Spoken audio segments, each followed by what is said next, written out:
Now, okay. All right. We are officially live now. So hello, everyone. I hope everyone is having a fantastic evening and enjoying this amazing weather. Well, we're in Florida, so amazing weather for us.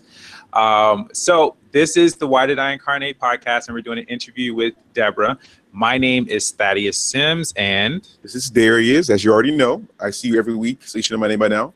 Sometimes I forget. But on this podcast, we have a very good friend of mine. Her name is Deborah Reed. So just a little introduction for Deborah before I get her on there. I had to write it in my notes because she's amazing, and I wanted to make sure I got it perfect. But for those of you who don't know, okay, so Deborah, she is the founder of the SelfWorth Initiative, whose mission is to inspire 1.7 million people to reclaim their self-worth. And she also says there's a reason for the specific number, 1.7 million, that I'm sure she's definitely going to go over very soon.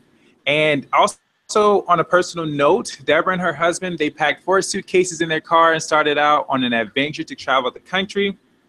What started out as a fun gig, it turned into a spiritual pilgrimage. So with that being said, Deborah, how are you? I'm doing really good, Thad. How are you guys doing?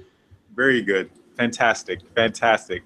Very happy that we can actually have an interview with you. It's amazing. It's amazing. And so jumping definitely right into it, because I was telling Darius a little bit about this, and I know you were talking to me about what I just explained. Could you give us more information on that, on you being the founder, how that started, things of that nature?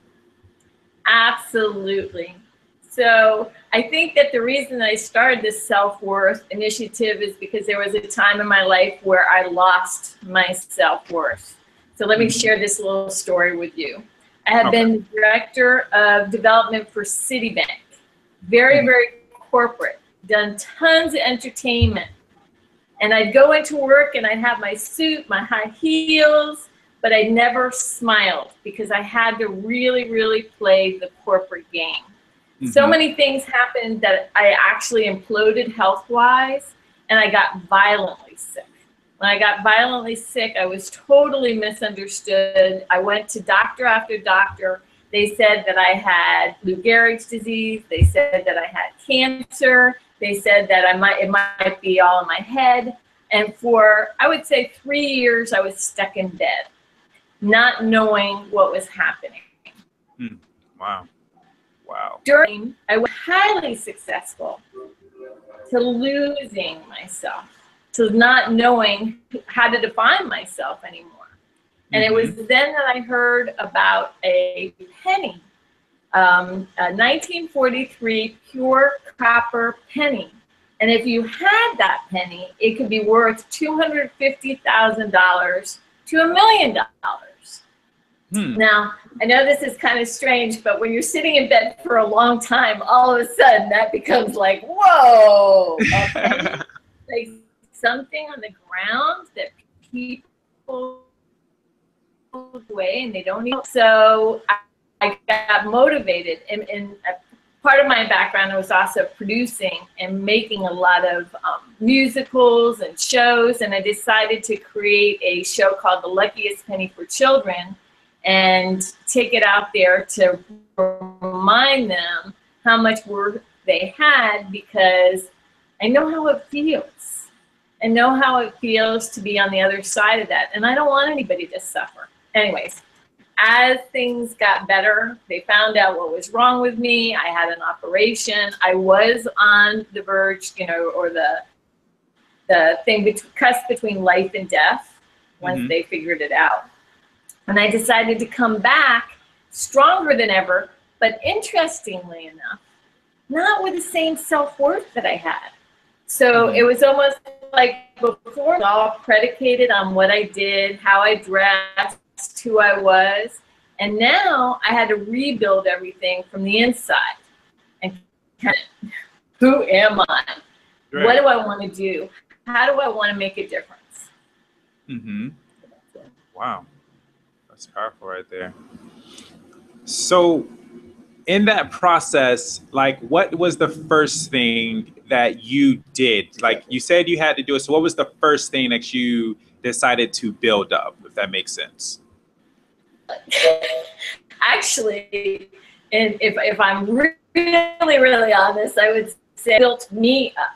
I had nothing left. I stopped believing in people, because if you can imagine going to people, feeling very sick, and trusting people and having nobody really understand what's happening to you, it's like I would look at people and kind of go, wow, this is like, why did I incarnate? Now this is crazy. So my dad, he would talk to me, and he'd come up with all these crazy ways to inspire me and make a difference. And that is little by little what happened. I'll give you an example of one of them. You know, I was like, I'm crying on the bed one day, and I'm like, Dad, I don't understand. I have helped so many people become amazing, and now I'm sitting here in bed feeling helpless. You know, I don't feel like I mean anything. And he goes, okay, come on, kiddo. Let's go to the kitchen. He goes, go get some blue food dye and a bowl of water. I'm thinking, what? This is my dad. This is how he thinks. And he's like, now I want what, he goes, do you know what a catalyst is?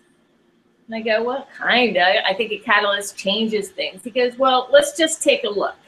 He said, I want you to take 2 drops of that blue dye, put it in the water, and then mix it around. And I did. And he goes, okay, smarty pants. He said, I want you to go ahead now and go get those 2 drops of blue dye that you put in the water. And I'm looking at the water, and it's like, you know, it's all blue. There's no way to get the drops. And I said, Dad, there's no way to get the drops. And he said, exactly. When you have impacted somebody or made a difference, those 2 blue drops are in them. So everybody you've touched, everything that you've done, you have to view it as you have already contributed to them. And even though you feel like you're at the edge of the world, you're making a difference. And you're, you know, you have, and now's your opportunity to see what it feels like for people to make a difference for you. Wow, that's good right there. I've never seen, that's a visual. I like visuals, so for the see that like play in my head, that's deep for me. That's really deep. I like that. Like, wow, that like what he did when he just took you into the room. That's just like a wow. Okay, that's love in so many ways, because it takes a very strong individual to see through the hurt, to understand the hurt is there, to acknowledge it, but to see through it, to see the person that's on the other side of the hurt. And that's great that you have someone in your life that can do that for you like that. Very awesome to have that. How did you meet this person? That connection is a very, you know, very strong connection. How did you meet this person? That's her dad. Oh, no, my dad. Oh, it was my dad. My dad. She met him, you know, early years. Okay. I think I met him when I was born or something, somewhere around. Sorry.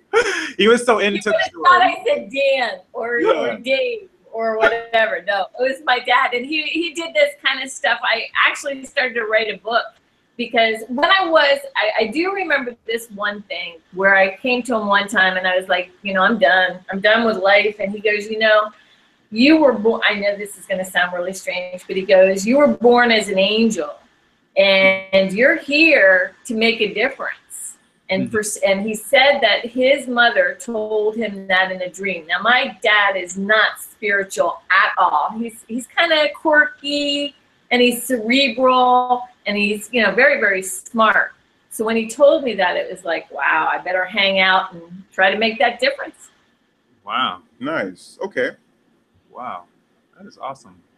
Yeah, that's what's up. And tell us a little bit more like about, like, you know, growing up, like you said, your dad wasn't spiritual. You are. Tell us a little bit about like you and your dad's background, like, you know, your relationship and stuff like that. You know, you just share that amazing story, so that's pretty cool. But a little bit more, if you don't mind. You know. You got it. All right, I'm going to tell you the funniest story. This story that I'm going to tell you right now explains my dad perfectly. Okay. Right, you have to. I am a Girl Scout. I'm about 12 years old, right? And I want to get, if you sell enough of those cookies, then what happens is you get one of those bikes, those pink bikes with the little things that hang down, real cute. I'm like, Dad, I really want to win that bike. He's like, all right, I gotcha. He goes, he takes me out to Publix and he puts a walkie-talkie underneath my little outfit. And he sits in the car. I'm set up with a table. I've got all these cookies there. And then when people come by, you hear this baritone voice go, hey, you in the brown shirt, come over here. And the guy's looking going, what? They see the girl just standing there in front of the cookies. Wow. And anyway, as you can imagine, I absolutely sold the most cookies, and I ended up getting that little pink bike. So that's kind of, my dad is just, he sold insurance, but I think that, sometimes I think that he's my Tin Man, like in the Wizard of Oz, you know, that he was there to guide, you know. Yeah. Very. What the? Breaking up. Yeah, sorry, it's breaking up. It's better now, though. It's fine. I think. Okay.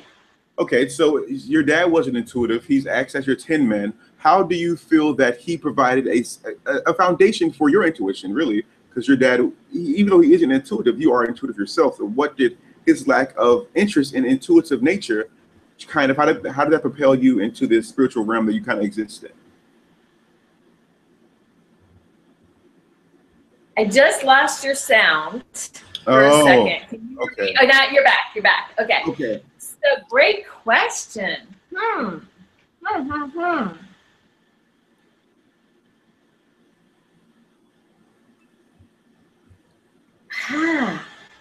That's Darius. That's good. That's really good. I think that we have, and I don't know if this is true, but do you think, maybe I should put this question back to you guys. Do you think that souls come together as a collective? Absolutely. Yeah. Absolutely. Each other on? Nothing is coincidental. Nothing at all. Okay. Everything from start to finish. Entry into this life, every access point we have in this life and how we exit this life is literally there for a reason. Nothing is coincidence. So I know it did. That's why I asked that question, because I wanted you to be aware of the perspective that your dad provided to you. So absolutely. So under those circumstances, from what you just said, I think my dad was my protector. He's been my shield. Ever since I was a little girl, he was like, stay sensitive, stay kind, stay who you are, don't conform, don't become like anything that you're not. He's always been my champion. When I was down on, you know, I'm as all parents and kids, we've had our times. It's not all been perfect, but overall, I just think that he had, from the very get-go, he has protected my identity, if that makes any sense. Okay. That makes perfect sense. Okay. That's very unique. Indeed. Yeah. That's very unique for him to tell you, like, don't conform, don't change, stay sensitive, and all of that. That's very unique. That's awesome. It is, indeed. You chose a good dad. Because that in itself, you chose a good dad. It's important to understand you chose that dad, because that message that your dad professes to you is now being professed to the world.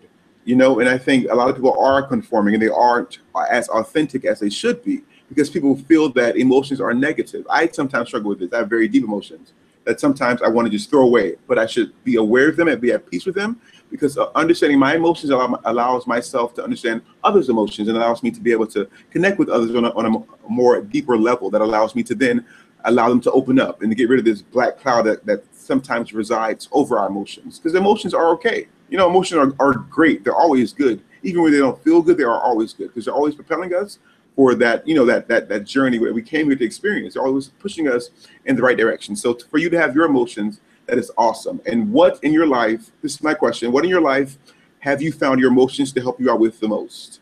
You're so emotional, you're so sensitive. Where in your life have your emotions guided you the most? It's been my curse and my blessing. Oh, yeah. And I identify with people 100%. Like, I don't know how I got this or why I got this. I can have an argument with somebody and understand them. Like, if 5 people are in the room, I can understand every people, including myself, which is a pitfall, because it makes it hard to stand up on my own feet, because it's like, it's almost like I have a memory of a different universe, a loving universe where love is just prominent. So I guess, and I think that emotions have helped me creative-wise. You know, to be a creator, as soon as you turn off your emotions, you turn off your umbilical cord to the universe, literally, figuratively. It's like you close in, and with it goes all the creativity. Yeah, I definitely agree. I definitely agree, for sure. Yeah. So how has the curse that you speak of promoted the blessing? Because emotions are very important, as you said. So like you said, it's a two-way street. I know exactly what you mean when you say that. But how has the curse promoted the blessing? Another great question, Darius. A deep one. I had to choose.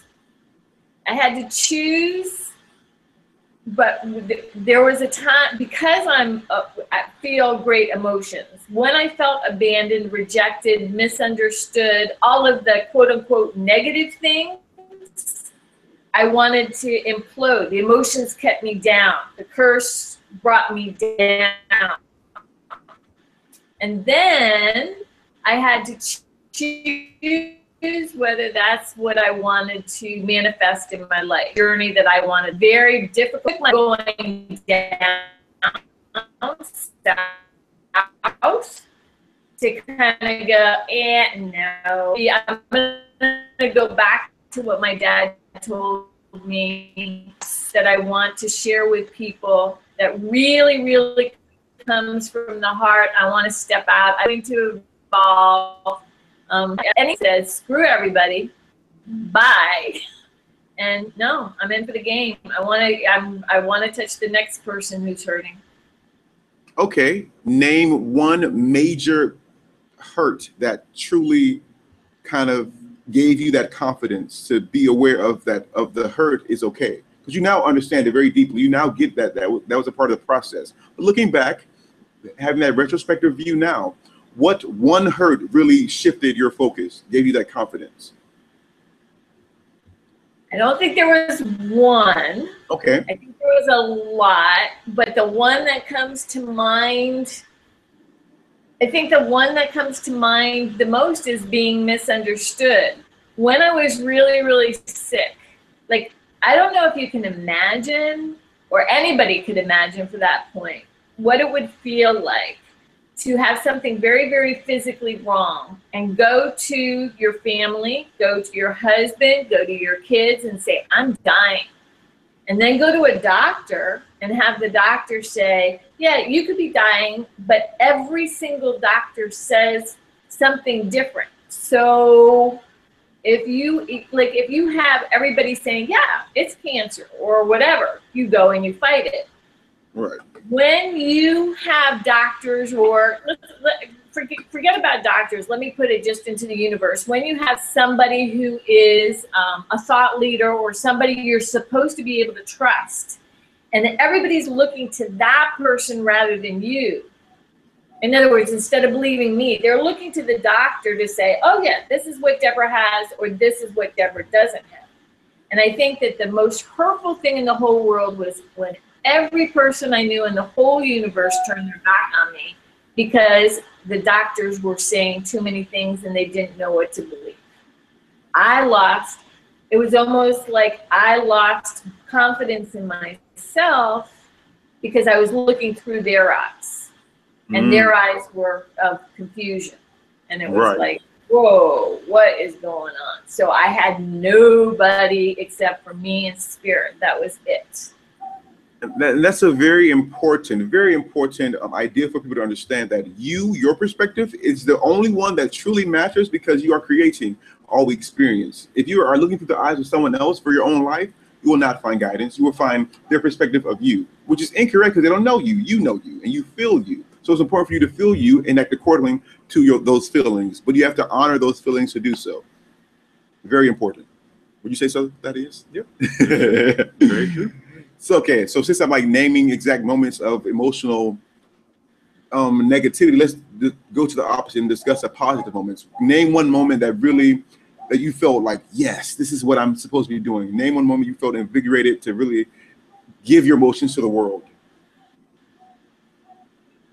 Once again, it wasn't one thing. I think it's been a journey, but I think that the project I'm working on right now has my heart. Awesome. So that gave me a lot of excitement, and it's kind of a silly reason of why.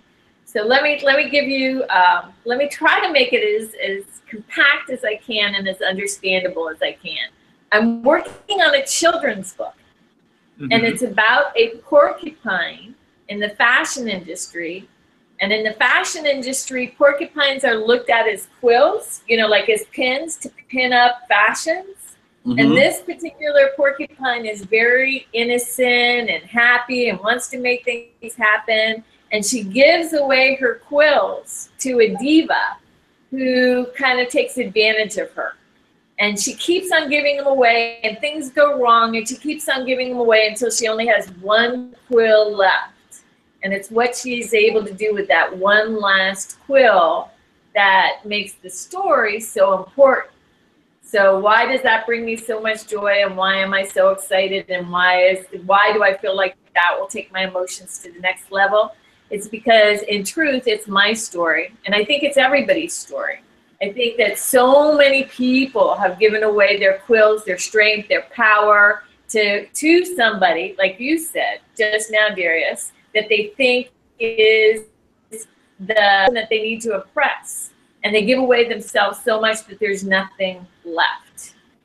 Yeah. And I'm hoping, you know, I love Lion King. I love musicals. I've produced musicals. They were very small, you know, but I keep on thinking possibly, well, even if it touches, no matter who it touches, it brings me great joy because it's channeling my emotions from my despair, my feeling of frustration, my feeling of misunderstanding, and it's taking all that energy and it's putting it towards something where maybe I'll have an effect. Maybe it will start a conversation. Maybe I can get the fashion industry to, you know, like have Paisley as their little ambassador. And I've just fallen in love with the characters, the good guys and the bad guys, because I think it's all of us. Wow. Okay, nice. That is awesome. That's awesome. And I know you told me more about the book. So that's one of the things she wanted to promote as well. And also, we do have the link to your Instagram and also for the Paisley book in the description in the video as well. So for those watching, they can definitely click on that. And also the SelfWorth Initiative, those are links in there as well. So people can definitely click on that as well. So that way they can easily access it. And yeah, she showed me images. Oh yeah, wait, okay. So you told us that, but you have to tell Darius the whole the creative part, because Darius is very creative as well. So you have to tell us about like the designs. Remember we were sitting down and you were telling me like designs and the nature and stuff. You mind going through that a bit? Sure, I would love to show you the drawings. Okay. But if you stand of animal, right? Mm-hmm. And her name is Savannah. Serious attitude. She's always like, "That's not a Savannah," and she's a Geranuk. It would be hard to show you without like showing you some of the visuals. But the we're looking at it. We're looking at it. You're looking at it. Yeah, oh yeah, Instagram, you're looking at it. Uh-huh. So it's just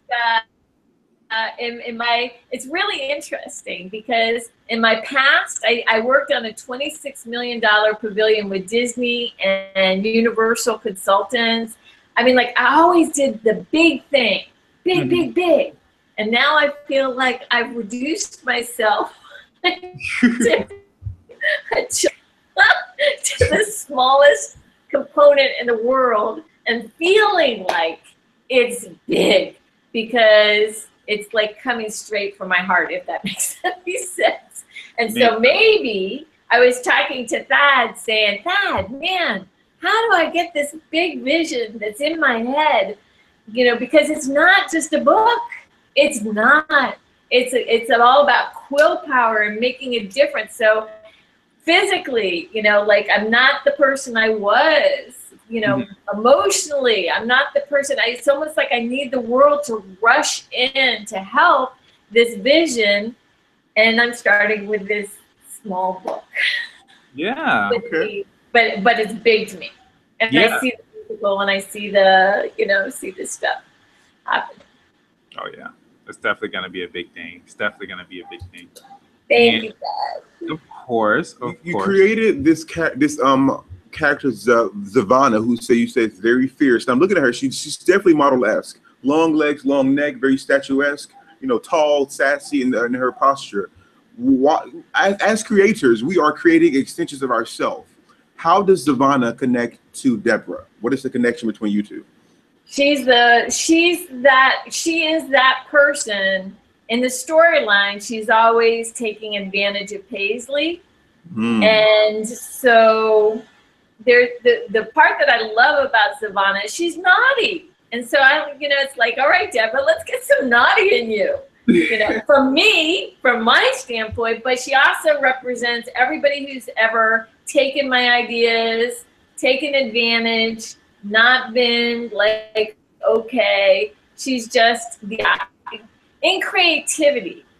It's, to me, I have seen that the most insecure people are the people that take and glob onto an idea and call it their own because they need something so desperately to shine. But I have also had the great privilege of collaborating with the best collaborators in the world. And when you're collaborating with people who feel like they own their power, you're unstoppable. I'd love to see that happen. Wow. Nice. That's powerful right there. Okay. So you created that character wanting to harness that energy within yourself, correct? So, both. She's kind of she's cool for me because she is sassy, but she's actually every person who has said not good enough. Because Paisley is just like, you know, she's adorable and she's giving away her quills, but Savannah is in the storyline. What happens is that she'll put her to work on Tiara's it's not in the pictures yet, but goldfinch and glowworm gown. And Paisley will start to pin it, but she'll pin it a little bit differently. She'll put in her little flair, and Savannah will go crazy on her, going, no, that's not a Savannah. I'm sorry, but you know, that's not me. You're adding a little bit of too much of you in there. And so Paisley keeps on going through this process until by accident she rips one of the gowns because one of the models, Batik, the bear, trips over her quills and it rips. So she restyles this whole thing and it's gorgeous. But Savannah is so pissed off because it's no longer hers. It's now Paisley's. And so she bans Paisley to the woods and she only has one quill left. So, Savannah is both the sassy part of me, the part that's ready to stand back up, but she's also every person for every kid, every adult who has said, yeah, no, you're showing a little bit too much of yourself right now. This needs to be about me. Wow. I like that. So do I. I love the way she's portrayed as well. And of course, she's a giraffe. That just makes so much sense. Like this fashionista has to be a giraffe. Long neck, statuesque. It's modeled so very like high fashion right now. Like the gown I'm looking at, it's very like, it's awesome. Your creativity is very authentically you. That I can say. Just your brushes and the way that you style these things. What are your influences? How does your spiritual nature influence the aesthetic perspective of your work of Paisley? Great, another great question, man. You guys are rocking today. I tell you. The one thing that I wanted to have happen in my styling was that everything is from nature. Savannah is actually a Geranuk. A Geranuk is if you look at the animal, It looks like an antelope, but you've never seen it before. People don't know what it looks like, but that's kind of what a geranuk looks like. And all of the stylings that are happening, like if you look at her, the necklace is by beetles. The skirt might be because through leaves. In other words, everything is of nature. I wanted it to be authentic to show kids and to show adults how fashion is inspired by nature. Actually, everything is inspired by nature. The only thing that I promise everybody is that no animal was harmed. I promise. Yeah. Okay. Love it. Even though you can't tell it, if it was animated, everything would be alive. So the butterflies would be fluttering, or you know, like if you looked at all my drawings, or see the thing on stage, the hummingbirds would be like flying to make the dress. It wouldn't, nothing would be static.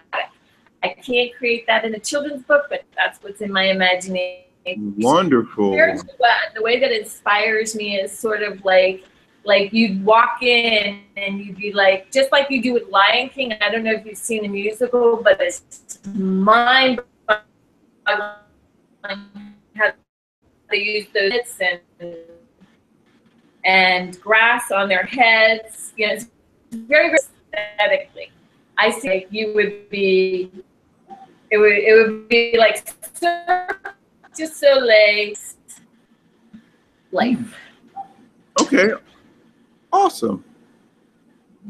And Paisley. Okay. My big dream, I'll put it up there. Go for it. My big dream is that designers at one point got behind some of the, because they started going down. And I think that the fashion industry is doing a number on our girls. I really do. And I think that if they had Paisley as an ambassador, like in for kids, having Paisley and Savannah go down the Met Gala, you know, and just like blow everybody away, but also be symbols of their creativity so that they could keep their, I think that that would be, you know, if I could pull that off on a wing and a prayer, then, and it won't be from me. It won't be, it would be from, you know, or God or whatever kind of thing can come in there. But I do see the vision very clearly. Nice. I'm glad you ended that sentence that way. You see visions very clearly because you are very precise with your self-worth initiative. 1.7 million. That's very specific. Why? Why that number exactly? Because going back to that, that was the number that I saw. That the money had been, so that was worth the most for $1.7 million. Right. Okay. And so I was like, okay, all right, that's quite a number there. You know, let's see if I can do it. You know, let me just put a number on it because it feels right. If a penny can be worth that much, and we throw pennies, then what are people worth? Every single person, every single person, they're worth anything. Or they might feel. I did this musical called The Legend. It's really fun. If you listen to the music, you can go on my website, and it's got all the songs on there. And when we did it with kids, we did it for hundreds of kids. When we did it for kids, I would ask them, you know, how much do you feel worth? You know, do you feel like, and they would say all the time, we think celebrities are worth more than we are. We get teased and bullied. You know, like the real shy person would put up their hand and talk about some of the things that they went through. And me, I would never tell them the answers. I was looking for them to come up with answers that felt right through the musicals or the stories that I told. And I was really, really proud of that. Wow. Wonderful. So you called it the self-worth initiative. You just described how self-worth is so important. We do deem celebrities more important than us. But what are you, how are you utilizing your self-worth to ignite that self-worth in others? What are you doing to, you know, to really initiate it, this initiative? Spot on. I have to relearn relearn everything as far as my self-worth. If I was that little porcupine that was giving away all my quills because I wanted to fit in, I've got to recenter everything. I've got to dig deep. I've got to find out where I have anger, frustration, hate. I have to look at every bit of myself and start cleaning out. It's like my battery's running low. Oh no. Did you hear that? You say your battery's running low? Do you have a charger? Yeah. If you got the charger, yeah, go grab the charger. Yeah, you're fine. Yeah. I don't have a charger, but I could plug it in somewhere else. Okay, yeah. Somewhere else? Whatever works. Yeah. Okay. So for those who are watching now, it'll be a great time for you guys to ask questions or possibly think about any questions. Questions for us, questions for Deborah, questions about her book Paisley that you can check out in the more info box below. You can also check out the SelfWorth Initiative.net. That link is in the more info box below as well. Definitely. Yes. I definitely feel like that I love that, because a lot of that self-worth, a lot of people definitely can learn from that, and to have someone, you know, as yourself, as Deborah, as she has her business and all of that for that, it's just perfect how that's worded. It's visuals, it's stuff a little bit for everybody. It's focused on little girls and just fashion. I like it all. It brings a lot of things together. Indeed, yes. And the SelfWorth Initiative, I'm looking on the website, and how she does it is she's honing in on schools, malls, and venues, organizations, nonprofits. And when she gets back, I'm wanting to know, what would be step one? Let's say I owned UM and I wanted to be a part of the SelfWorth Initiative. How would Deborah help us do that? That'll be my first question until she gets back. I'm back. Can you see me? Perfect. Yes. Okay. Perfect. Yeah. Okay. The way that I've worked with people in the past is like in a collaborative way. I worked with SUNY University in New York, and the OTs, the occupational therapists, they did the musicals. I got the books to them. It's like a collaborative effort. I'd find out first what somebody wants to accomplish, whether it's speaking to adults, whether it's working with kids, whether it's creating musicals, whatever it might be. And then we come up with a plan and make that happen. And so far, the things that we've done have been tremendously successful. Nice. Okay, awesome. Is there a certain preference of how you work? I know you say you want to work collaboratively. Yeah, what he said. Teamwork, yeah, I know. Yeah, it's a teamwork in us. So you say you have a preference for working that way. Have you ever encountered situations where someone cannot be helped? Perhaps is there what is the hardest part? I guess. That's a great question. Let me explain further. It's not I work from story or from a musical. So it's not me one-on-one working with somebody for self-worth. I'm not counseling somebody. I'm not doing that kind of thing. We're creating stories that make kids or adults think, starting a conversation so that everything's coming from them. Nothing's coming from me. We have self-worth facilitators, like I'm one of the self-worth facilitators. And what that means is, let's say the kids saw the show. Okay, let me go back.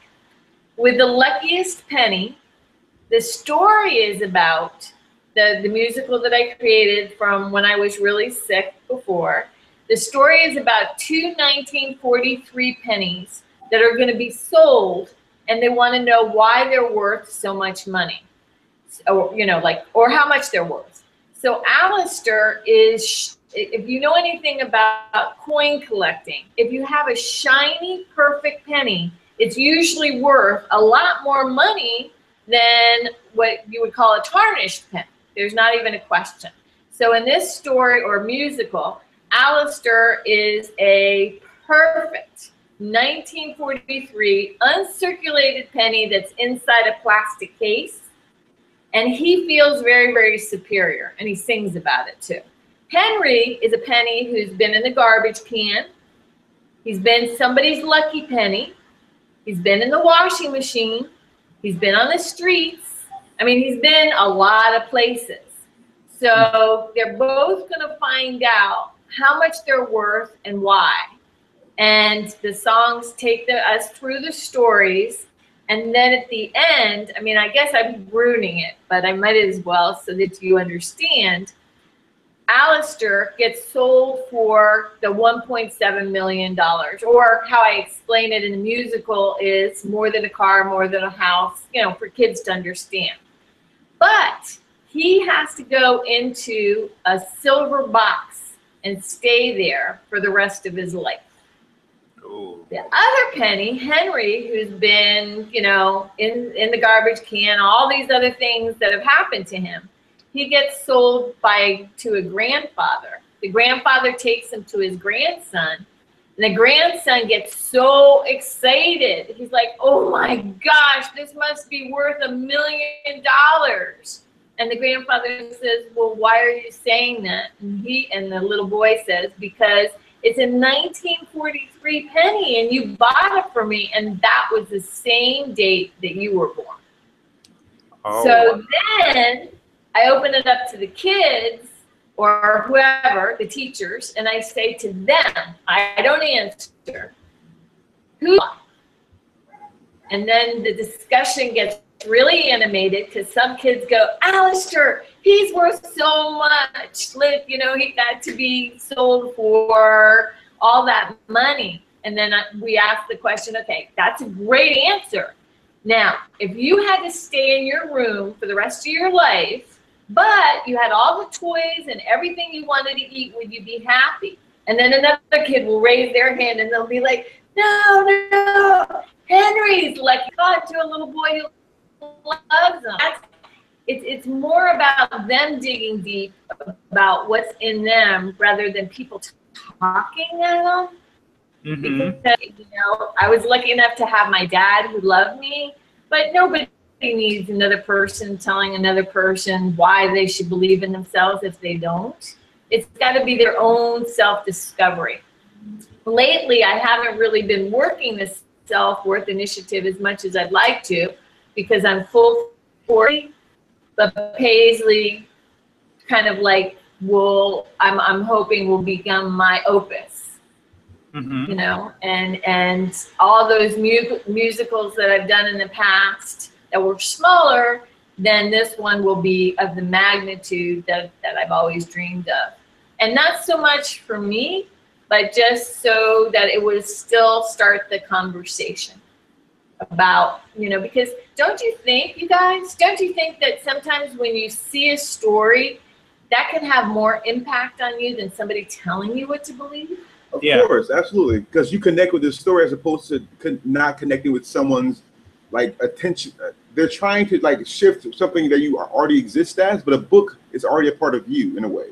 So it's hard for you to see someone who is throwing something your way that you don't feel belongs, as opposed to reading a book that you naturally connect with. So absolutely, the story can help so much more than you know, someone saying, hey, do this, do that.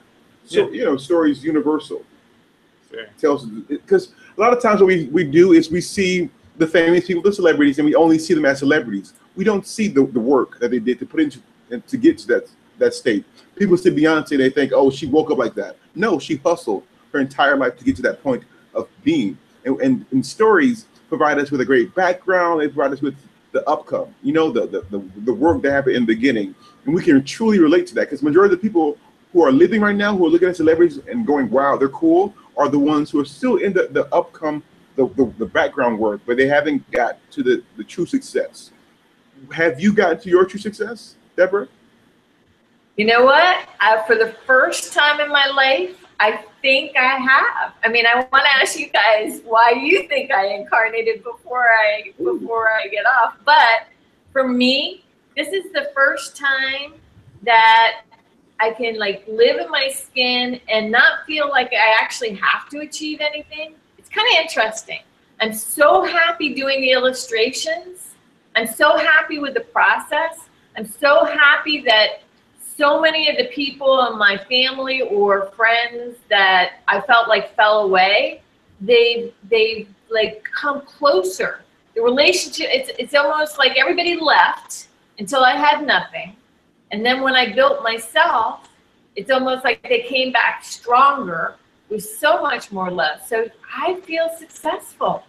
I mean, in a weird, kind of happy, sad way, if that makes any sense. It's like, yes, I would love to be able to do this, but I'm happy doing this. Mm-hmm. Okay. Has anyone ever said to you that you remind them of someone they know? Do you get that often? All the time. Yeah. I'm so happy. Because you just asked that, why did we think, I think you're incarnated? You're a medium. And usually mediums talk to the deceased and so forth, but you talk to everyone. Everyone, because you are everyone. You are truly, like you said earlier, you can see from different perspectives. You can truly feel how someone feels when you're arguing with them and it's hard for you to stand up for yourself. It's because you are them. And when you are with someone, that version of them, that version of the person that they're trying to see is coming out through you. You are the medium. As opposed to being connecting through people, you are the connection itself. That is why you're incarnated. Wow. Absolutely. That's deep. Yeah. Wow. Yeah. That's huge. Indeed. That's huge. Do you see anything that I need to do to galvanize the energies, or I don't even know how to ask the question? To galvanize it, I think you are on the right track. I'm seeing a thumbs up that you are good. I'm seeing a white light go up. You're good to go. Just keep on this path. You're going to, of course, you have those moments where the energy, your emotional state of being kind of like, is a little like, like negative. I don't want to say negative, but it isn't as high. That's okay, because you need that contrast to keep going. You know, what's life without contrast? I discuss this all the time. Every podcast I say this, we need that contrast to promote the desire, because life without desire is meaningless. You can't just sit in a room and do nothing. That is the hardest thing to do nothing, because you want to do everything. You want to experience everything. So you need this contrast. So don't feel as if you have to really change anything or kind of prevent something from happening. Just relax into life. Relax into what you're doing, because more of what you're doing will become more abundant as you do it. But you're on a great path. I wouldn't worry at all. Thank you, guys. Yeah, would not worry at all. You're doing great. So Deborah, like, if you don't mind, could you elaborate more on your spirituality? Like, what do you do to progress, connect, and things like that? Oh boy, I am so into quantum physics, it's ridiculous. Okay. Nice. The reason that I'm into quantum physics, I think that's one of the books that I was reading on one of those days. I'm not sure, but yeah, okay. One of the reasons that I tried to do, I have gone on almost every spiritual path you can imagine, but I saw a lot of hypocrisy. I mean, that's just what I saw. You know, you get in with the organization and you really believe, and I used to put them on pedestals. Oh my gosh, they're so spiritual and cool. And then I'd find out about their lives, and what they were projecting and what was really happening was two different things. I was like, whoa. Yeah. Then I heard about the quantum physics, and the thing that appealed to me the most was that everybody has memorized emotions, that whatever you memorize is who you are. So if I see myself, or if somebody looks at me and they go, oh my gosh, why do you do that? Well, I probably memorized it, and I've been doing that ever since I was like 10 years old. So how do you shift out of that? It's not like positive thinking. If somebody comes and says, well, just, start thinking positive, that was a great concept. I liked that idea, but I failed miserably. I would sit there, like at my worst times, I would sit there and go, oh, Deborah, you look good. I'm dying, right? I'm like dying physically, but I'd say all these wonderful things. And when it didn't work, that sucked. That felt terrible. So now I'm going into the hardwiring and reprogramming almost every day and seeing what happens. And I'm seeing all kinds of miracles for sure. Okay. Wonderful. So describe that process of hardwiring, if you don't mind. I find that to be pretty cool.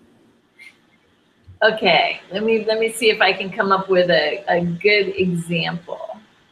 When I would get hurt, like when you get hurt or you have something like a post-traumatic stress situation, that for anybody hurts so much that it wires in. I mean, it almost sinks into our consciousness, and we wear it as a shield. That's the only way I can describe it.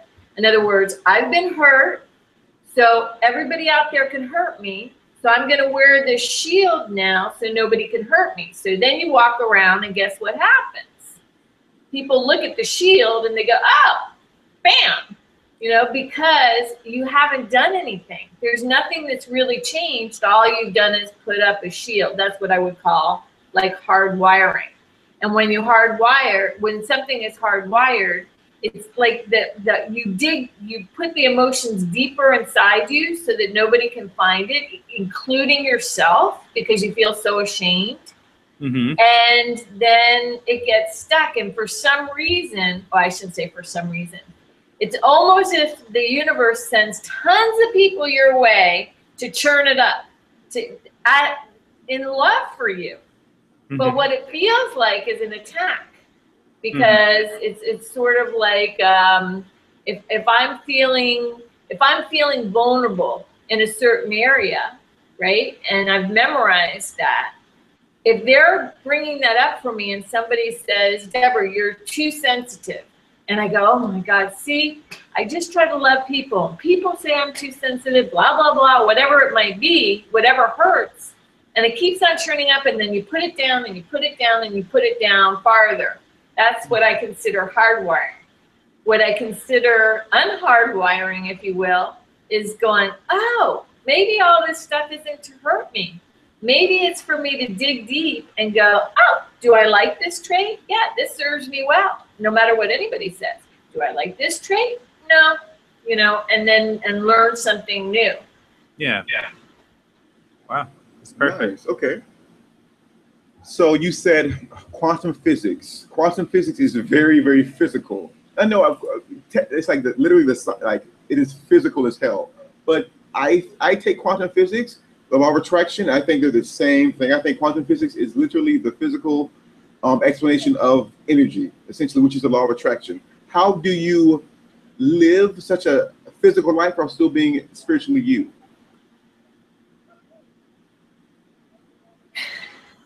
Carefully. Okay. I also believe in the Course in Miracles. I also believe in Buddhism. I don't know that I'm like on one track.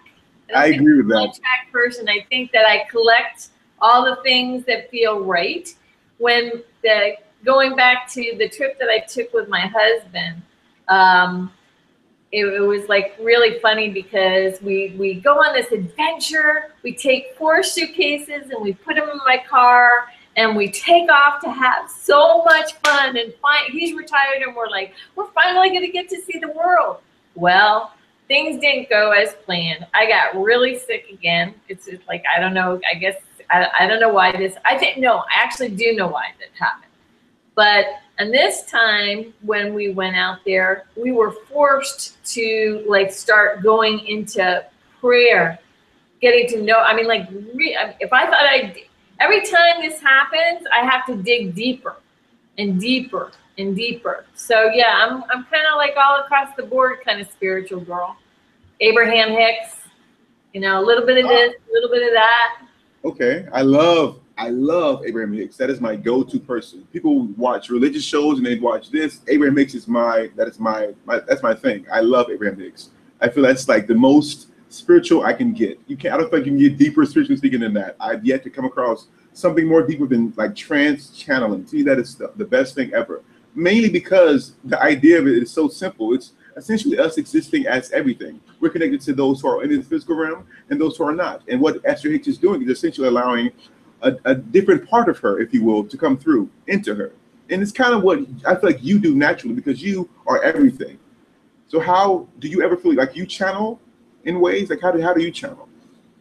I think that as a little girl, I was tremendously psychic, but I think I got scared of it. And it's funny because what happened just now with that shooting, I told you, and I said, like the night before, I was like, oh my God, I just had this panic. I had this feeling, I had this knowing. And it's like, as I guess I'm getting older and more accepting and allowing whatever those feelings are to come forth. And it is really interesting. I think my gut is that if I ever let loose, I'm not sure what would happen. But it's scary. I've tempered it. Okay. Since you're intuitive, what is your I said you're a medium before because you naturally exist as everyone. You connectable to themselves through you. But what is your go-to intuitive format? I thought, well, if that's a little limiting, just tell me about your intuition. I don't want to just define it as one thing. Just speak about how you come to intuition. I'll give you an example because that's a huge question. My husband and I, like on a couple of occasions, people have been very, very sick, and we've done Reiki for them. Reiki, where you put your hands and you just energetically just send love. Now, I'm not a Reiki master. I've trained in Reiki 1, but it's not a big deal. But when I like put my hands over somebody, I'll start getting like a voice, or not a voice. It's not like something I can hear, just a sense. And there was one gentleman just that we did Reiki for, and I kept on saying, tell him about the dove. Tell him about the dove. And I'm thinking, I actually argue with myself, going, oh God, that's the stupidest thing in the world. He's going to think you're crazy. But it persists. It won't let me alone. Whatever it is, I don't know what it is. But it's like, no, tell him about the dove. Now, this gentleman was between life and death. So, and he was really into Buddhism in a big way. And he had his Buddhist master and all this other stuff. And I hadn't really looked around the room. I hadn't really looked around the room too much. But I kept on seeing like this thing with this light, with somebody holding a bird, trying to show him this bird. So his name was Siri. I said, I don't know why, but I'm getting this feeling and I need to tell you that somebody's trying to show you this beautiful bird. This gorgeous bird. And he said to me, well, I don't know what that means, because he literally was like really having a hard time. And then I went over to his wall. And when I went over to the wall, his master was holding a bird. I mean, right now I'm just getting goosebumps everywhere. And he passed, but I really had this sense that his master, whatever he believed, was in the room, because there was no way that I saw that. There was no way that he connected with it. And yet when I went back, I showed my husband, I was like, oh my God, look at that, look at that. So that's how the intuition comes to play. It just bothers me. It won't leave me alone until I say whatever I'm supposed to say. And it feels like it's trying to tell me something to give somebody else comfort, or to let somebody else know that they're being seen and they're being heard. And in fact, the day that that gentleman passed, on my window, there was this big, big, gigantic house, like I don't know if it was a house, one of those big flies, and it wouldn't leave, and it wouldn't leave. And I didn't know that he had died, but I told my husband, I'm just getting a strong sense that he passed, and he did. He had passed. So I don't know what you call that. There is, but it's a little freaky. Okay. How the intuition comes through, and it's not with everybody. It seems to be with very select. It's almost like if I have a lot of love, or we're trying to make a difference. I don't even know why. Some things come through and some don't. Okay. I guess, like, if I had to define that as anything, it would be claircognizance, but that's like, you just know stuff, things you just know. Like, I just knew that people recognize you as someone else. I just knew that. It just makes sense to me. And when I first saw you, like, oh, she's a medium. She's a medium. She has that look. She's a medium. Done. I didn't question it. I just knew that. So it's the same kind of energy. And I was going to ask you something, but I completely forgot what I was going to ask you. Damn. Oh, yes. Do you ever train your intuition? Do you ever feel you need to be more intuitive with your self-worth initiative? To answer your question, probably a little bit of yes and no. If I've put a lid on this my whole life until now, I'm not sure how you train that. But okay. I'm allowing it now. And so maybe that's what you're picking up. Yes. You know, I'm allowing it now. That's the difference. Before it was like, no, ooh, icky. I don't know what that means. I just want to help people. Forget that part. But I feel, I know that I feel profoundly, like, you know, I'm sure so many people do, but when we see what's happening in the world today, it's almost like I feel it. I don't know how to explain it. I feel it. And it's like, God, I wish I could do more. God, I wish I could speak or make a difference in some way or touch somebody's life, because I know that when I was that sick, I had rage. I had hate in me. I mean, the hate was like dark. And I sometimes feel like, wow, you know, if I know what that feels like, and it came from a sense of feeling powerless and feeling scared, if I know that, you know, everybody wants to cast more blame, but there's a different solution in there. I just know it. Mm-hmm. Okay. So a part of you is wanting to train his intuition.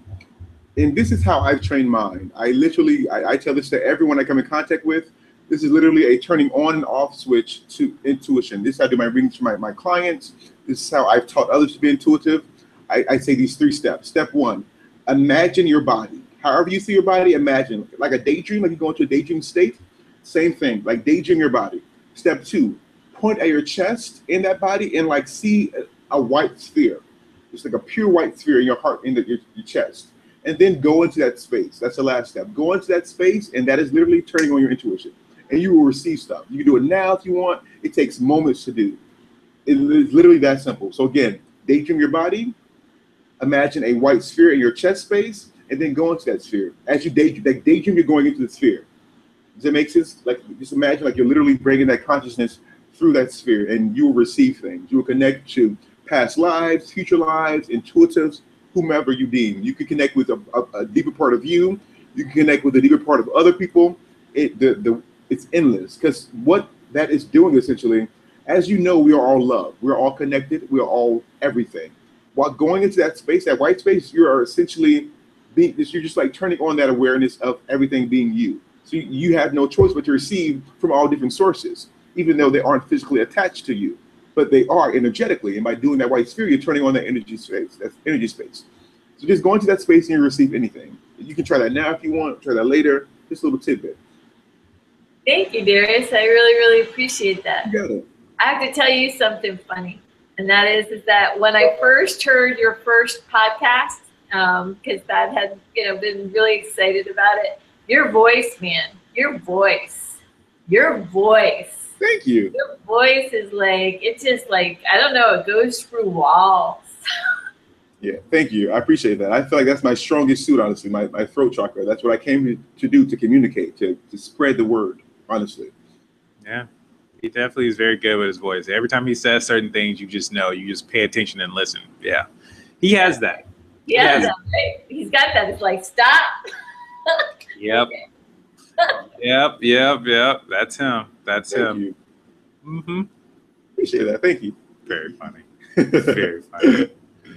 Okay. So, Deborah, anything you want to just share, like random, whatever it is, like giving the mic to you, like you can ask a question, whatever, but what is it, you know, you feel led to share, say, whatever it is. Okay, I'll share 2 quick things. Thad, you rock. Well, thank you. I appreciate that. First and foremost, I mean, your smile, the fact that you can connect that, you know, because I know Thad, like, just off the cuff, and I really admire you. Thank you so much. You, and I think the same thing about you, but Thad, man, you just rock it.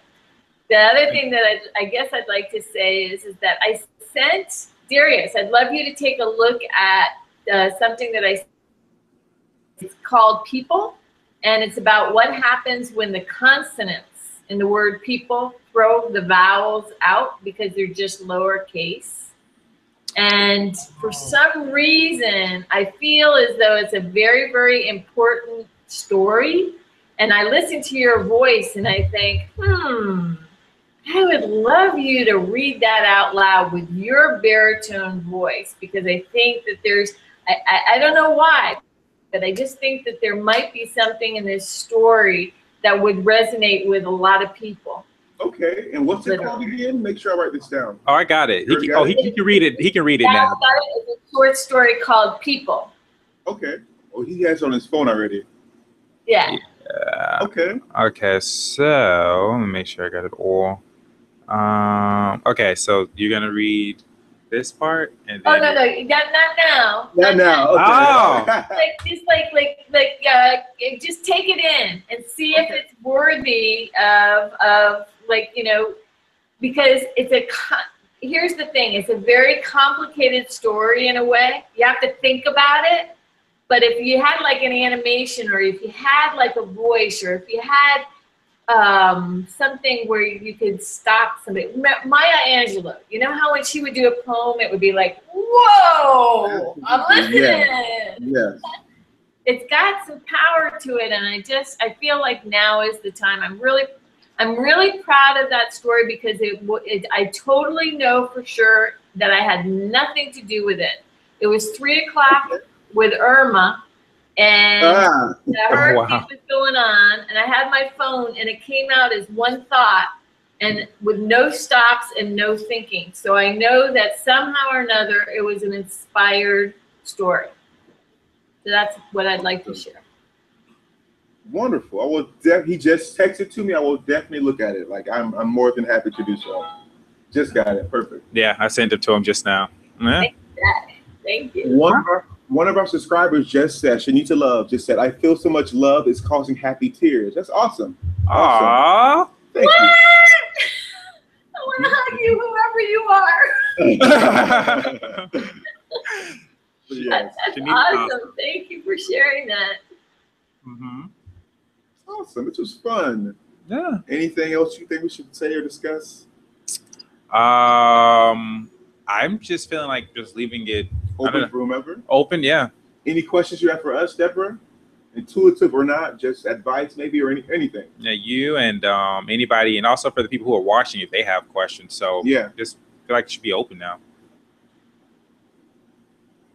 When I think that what I'd like to share for you guys is the first time I listened to you with the podcast. Darius, you were interviewing Thad. And I remember that. You went there. You guys were so honest. I mean, you like exposed your hearts. You threw it down. And I was so impressed, because it felt as though your mission wasn't just, hey, we're going to have a podcast and make this happen. It felt like, no, I want to strip people down from the standpoint of humanity. I want to see what's inside. I want to see the common bond. I don't want you to give me the pretty story. I want you to give me the real story. Yeah. So the only thing that I would throw back to you guys is that stay with your integrity. Don't go off track, because it will catch on. Why do I incarnate, or why did I incarnate? Hey, that's a really sexy title. But even more so, I think that you're looking at layers rather than what's on the surface. And man, do we need that right now. Absolutely. Yeah. Intuitively about both of you, I'm not picking up anything right now, but maybe when I go to bed tonight, they will be saying, say this, tell them this. I don't know. Okay. Oh man. And you're very right. I love to get to the core. Because once you get to the core, you change all that stuff, it's done. There's no surface level issues, because you've gotten down to the very minute detail, and that's the important part. And people are so afraid of that because it hurts sometimes. It does hurt, and it's kind of embarrassing in a way. But there's no need for that, because if you're surrounding yourself with people who love you and support you, there's nothing but love and support for you. So if you allow yourself to open up more, you can connect with others on that deep emotional level. And by doing that for yourself, you connect with others, and you inspire others to do it for themselves. So it's like this momentum is building. By helping yourself, you help others. By being the best of you, you can allow others to be the best of themselves. It just makes sense to me. Definitely. So absolutely. I love to go to the core. That's the only place that really matters. The deepest, darkest spot is the most important spot. Absolutely. Yeah, that's one of the things, especially with the podcast. We definitely said that, as like I was telling you a little bit before we were talking, I was like, yeah, me and Darius are very like, we want to keep things super authentic. Yes. Like, because we were talking about like how we dressed, and I was like, oh, we'll probably be dressing in a regular shirt or whatnot. That's just us. Or we'll have moments and we'll talk, and I'm like, should we not be cussing? He was like, it's our podcast. Who cares? I'm like, you're right. Exactly. You're right. We do that. This so is something we do. Yeah. Because a lot of times spiritual people are very like kumbaya. Yeah. I don't think that's very real or authentic. Right. You know, it doesn't resonate with me. I curse sometimes. Like I get angry. We had an argument earlier today. We resolved it, and now here we are, better than ever. But you need to go through these moments with love, you know? Yeah. Even as you're arguing, I was telling him, hey, let me have it. I need to know how you are feeling now, because either way, I want to love you. You know, that's important for us to understand and to profess to others. Definitely. Absolutely. Definitely keeping it, like you said, definitely keeping it authentic, because I think a lot of people need that. A lot of people are used to the kumbaya. Like, kumbaya. And that exists. It does. But it isn't 100% you all the time. It can't be, nor will it ever, because you didn't come here. We are all energy, we are all love. You didn't come into this physical realm to experience all energy and all love. You came to experience contrast, which promotes desire, which you can then create from. That's why we're here. You know, if you wanted all of this, that gushy stuff, you would have stayed where you came from. You'd have stayed with source energy, you would have became a tree or something, or a dog. You know, we're here to experience that contrast, and it's important to honor that and to grow from that. Absolutely.